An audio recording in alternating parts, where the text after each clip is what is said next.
Now, it's hard to believe that this year will mark the 15-year anniversary of the release of the Clone Wars movie, as well as the beginning of the Clone Wars animated series that was on Cartoon Network. It's also hard to believe just how much the world of entertainment, mainly meaning films and shows, has changed in that time. Everything from the way we consume it and how much we get thanks to streaming, to what we sort of expect from it and how critical of it we tend to be. I mean, I can still remember walking out of the theater after seeing the Clone Wars animated movie for the first time and thinking, well, that wasn't the best thing I'd ever seen or exactly what I was hoping for, but hey, at least it was more Star Wars after the prequels had ended some 3 years prior, and we're going to get even more of it on a weekly basis thanks to the series that was coming up, so that's kinda cool.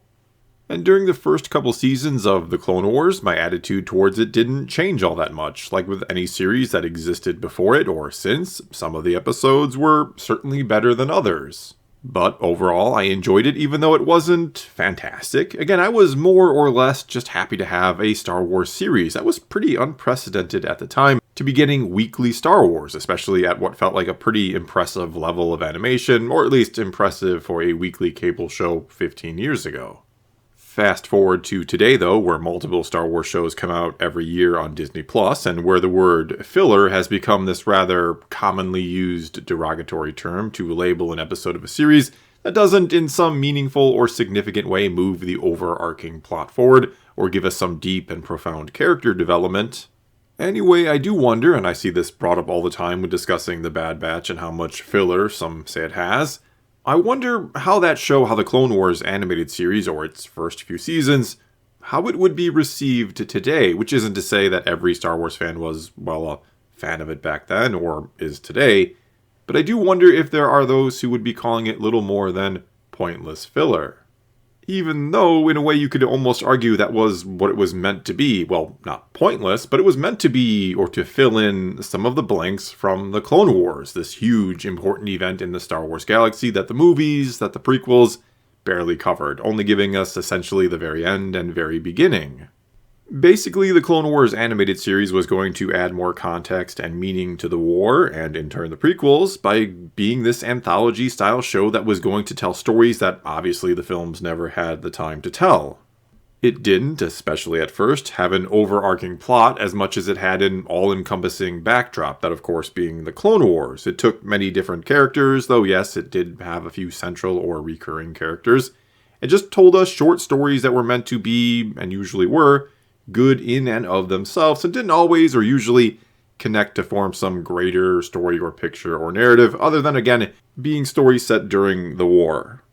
Now, as the series went on or got into its later seasons, it did still have its, let's call them more one-off type stories, but it did start to conform to something more akin to an actual overarching narrative as we got closer and closer to the end of the war, which makes sense, right? You're trying to build to this huge event, an event that will directly link to Revenge of the Sith. You can certainly tighten up your storytelling a little bit and focus more on the characters we'll see in that film. And I'd absolutely say the later seasons of the show were far superior overall, but not so much because of a tighter overarching narrative, but more so because of them fully embracing the idea of multiple episode story arcs, or giving more time to the individual stories, giving them room to breathe and work, instead of trying to always cram a 3-act story from introduction to problem, to complications, to resolution of problem, into 23-minute episodes.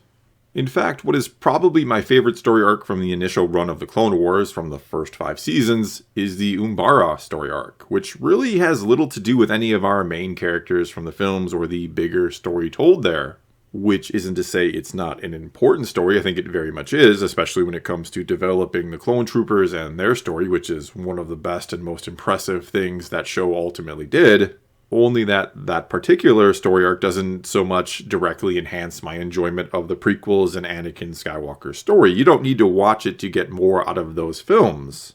Instead, it was simply a great story in and of itself, and I dare say you could know little to nothing about Star Wars or the Clone Wars or any of it, and watch that story arc and get enjoyment and emotional reaction out of it, simply because it's a well-done story. Which I think, and I've talked about this before in videos, is sometimes the forgotten key in the current age of entertainment, in the age of mega franchises, and one of the reasons why I enjoyed Andor so much. It strove to be something special, a well-told story in its own right. It didn't use Star Wars or the name as a crutch or relied on it to be the one and only reason why you'd watch and keep watching. I didn't tune in every week to see which legacy character would show up next, or to simply learn more about this time period in the Star Wars galaxy. I kept watching because it was good. It was really good. And that doesn't mean you can't enjoy a show because of its connections to the greater story, or to be happy to see a fan-favorite character show up. There's little to no reason to love Star Wars, or whatever franchise it might be, if you don't care about and appreciate and want more from or of the bigger picture. Only that when I first started watching Clone Wars and kept watching those first couple seasons, I watched it mainly because I like Star Wars and I was willing to give it the benefit of the doubt. I was happy to just be getting more Star Wars. But when it came to the later seasons, I was watching it because it actually became a damn good show. I would have watched it at that point even if it wasn't Star Wars, which I'm not sure I can say the same thing about the first few seasons. And sure, you can say or argue sometimes a show takes a little while to warm up or get traction and get good, and that you have to have a little bit of patience sometimes. Which I do mainly agree with. I personally enjoy a slow burn. Though, let's be real, in this day and age, with so many choices, you better have someone at least partially or pretty well hooked by the end of your first episode if you expect them to watch the next one and not click away to something else and never come back.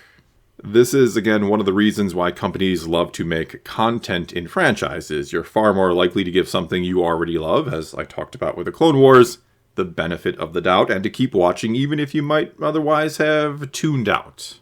That then kind of brings us back to The Bad Batch, which, as I talked about before, many people said that a lot of the first season, and maybe even the first 2 episodes of this season, were just filler. And though I was kind of defining filler before as any episode of a show that fails to advance the plot forward in a meaningful way or give us some good character growth perhaps, there is, I think, another factor, which is that if it was called filler, it also probably wasn't very good in its own right. That if it was just enjoyable as is, you probably wouldn't care as much if it was filler, that it didn't progress the plot or whatever it might be. Because, yeah, any show that has multiple episodes per season and then ends up with multiple seasons, well, they can't always have significant plot movement in every single episode or major character revelations. I think we all pretty much understand that. But those episodes still need to serve a purpose, and that purpose is simply to entertain with a more self-contained story. And though, so far, through 1 season plus a couple episodes, I have, for the most part, enjoyed The Bad Batch. I'm not trying to tear it apart here. I do like it, so relax.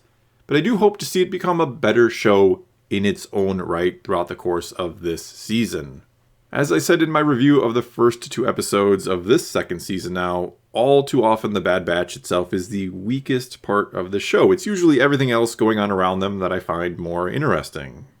And part of the problem is because, well, The Clone Wars, the show which this is in many ways a sequel of, it left us with plenty of interesting questions that have yet to be answered, or great characters whose story I would like to see continue.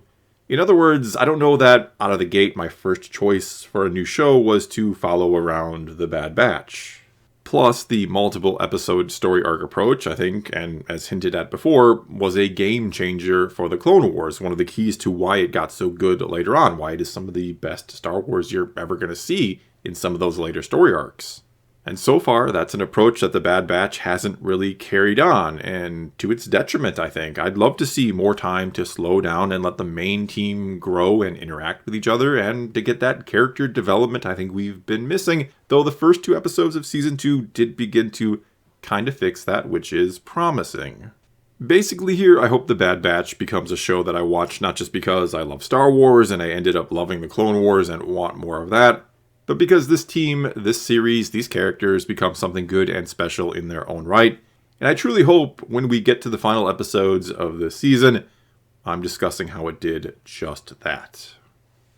Well, that's all I've got for this time. Now it's your turn to tell me or comment on everything from what you think the definition of filler is to what you think about The Bad Batch so far, or maybe what you think the keys to the success of the Clone Wars animated series was. Whatever the case may be, leave your comments below and let's talk some Star Wars. And until next time, thanks for watching.